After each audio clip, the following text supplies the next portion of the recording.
Prosperity, prosperity, prosperity every day. And prosperity gospel cannot save a soul. It doesn't save a soul. The Bible is very principle about prosperity. If you want to prosper, give your life to Christ.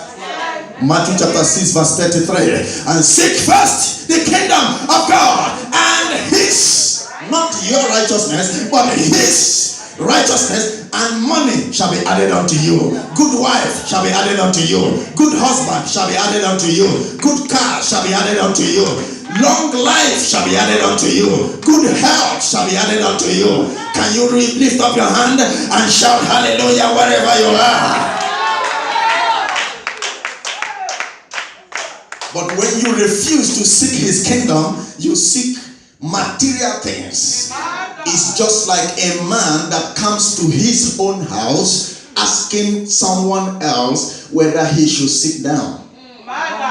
In your own house, you ask a stranger, do I sit down? In your own house. You don't ask for what belongs to you. Prosperity belongs to you. Immediately you give your life to Christ. Let me tell you, once you are a born-again Christian, it becomes your right to prosper. You don't ask for what belongs to you. It's your right.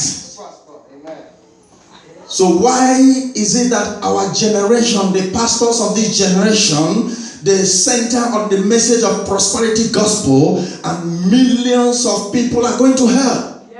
Because they have not received the original message that can save. The only message that can save is the message of the cross. You must preach it the way it is. Don't twist it, don't water it. Preach it like John the Baptist. Somebody say John the Baptist style. John the Baptist. Repent or perish. You don't like me, I don't want you to like me. Because on that day, the word of God will judge you. Can I tell you something? On the last day, you will love the pastors that preached the true message, and you will begin to fight with these very prosperity preachers. Because now they use sweet mouths to keep you comfortable. They know the truth, but they don't want you to be offended. But I want to tell you that he that loves you will tell you the truth. The truth hurts, but the truth saves. So it's better I hurt you and save you than to make you feel happy and kill you.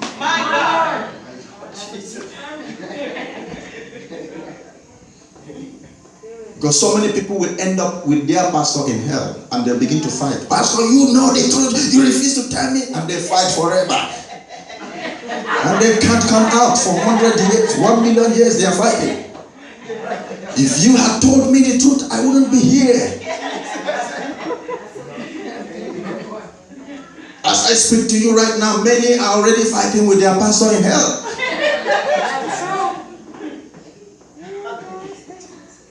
Oh my God. I want to let you know something. That God loves you. Say to your neighbor, God loves you. God loves you. God loves you. And that is the reason why he sent his son to sacrifice for our soul. The sacrifice of our soul, to save our soul from doom, to save our soul from destruction, to save our soul from the hands of the devil. And you must not go to heaven alone, carry others. That is why you must go and preach. Hallelujah. Say to your neighbor, don't go to heaven alone. Don't go to heaven alone. Carry others.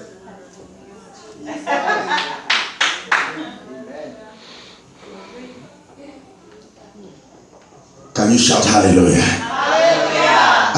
I want to be very fast. Look at something in the book of Matthew chapter 16. Jesus was talking about the keys of the kingdom.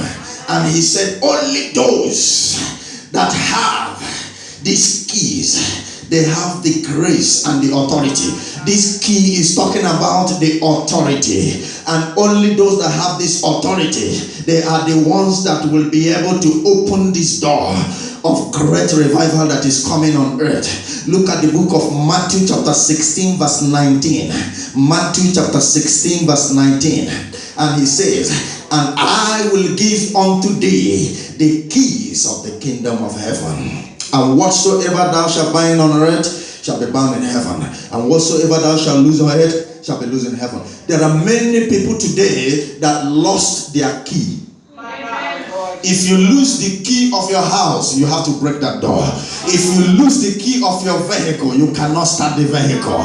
And many people today who are Christians, genuine born again Christians, they lost their keys many years ago because of prayerlessness, because of lukewarmness, because of sin and iniquity. Number one thing that can take away your key is the spirit of fornication and adultery.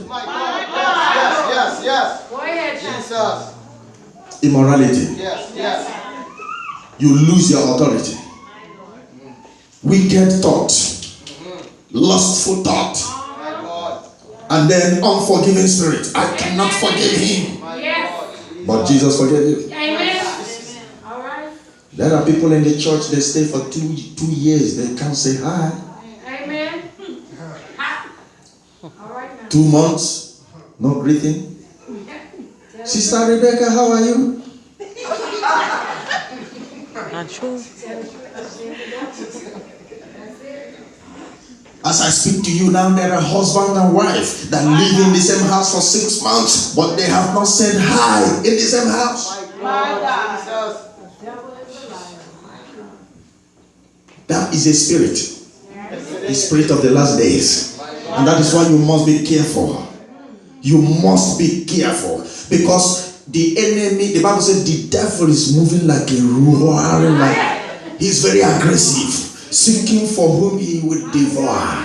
So when there is an avenue of entrance into your life, he comes to snatch away your key, snatch away your authority, and makes you a minimal human being. So he can come in and come out anytime to attack your health, attack your children. That is why today many Christians are sick, suffering from different diseases, when sickness is not supposed to be your portion. So many have gone financially bankrupt. They can't pay their bills because the enemy succeeded in coming into their life. Now, let me show you something. Go to the book of Ephesians chapter 6. Look at something. When you see a soldier going to Afghanistan for war, he must be fully equipped. Amen. You remember when David killed Goliath?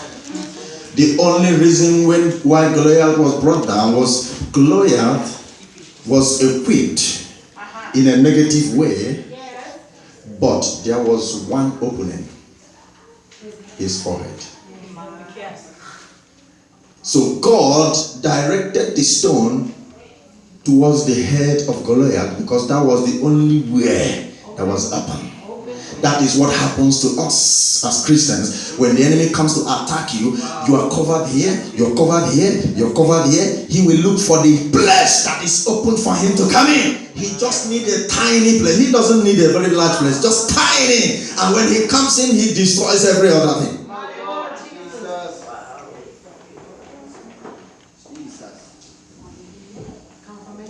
And that is why Paul the apostle warned the Ephesians, and he said, put on the armor of God.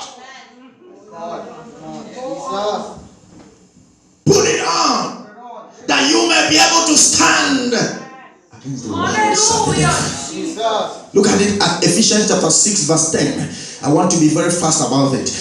Ephesians chapter 6 verse 10. Are you there? Thank you, Lord. Finally, my brethren, be strong in the Lord and in the power of his might. Put on the whole. You see, what is the meaning of whole? When you dress up with nice suit, nice tie, everything, you put on your shoes, nice tie. Well, people look at you. This man something is wrong. Then you put on shoes, pants, no suit, no tie, no shirt. Something is still wrong. Hello? What everything is complete. Yes. You are fully prepared. Now, as Christians, let me tell you, your garment must be secured. Amen. Everyone has garment. Everyone. It's either your garment is red in color or black or blue or white. But only righteousness will keep your garment pure. Then when we talk about spiritual equipment, the enemy can never attack you when you are equipped spiritually. So what he does, he will strip you naked so he can attack you. And I will tell you how he does that.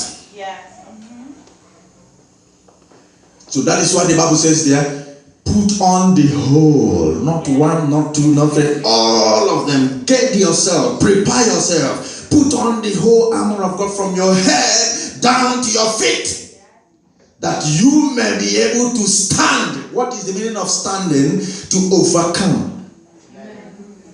When others are falling, you are still standing. People backsliding, you are still standing. People cannot pray, you are still standing. People cannot preach, you are still standing. Famine is going on, you are being fed with the word of God. Hallelujah. In the midst of famine, you are feeding very well.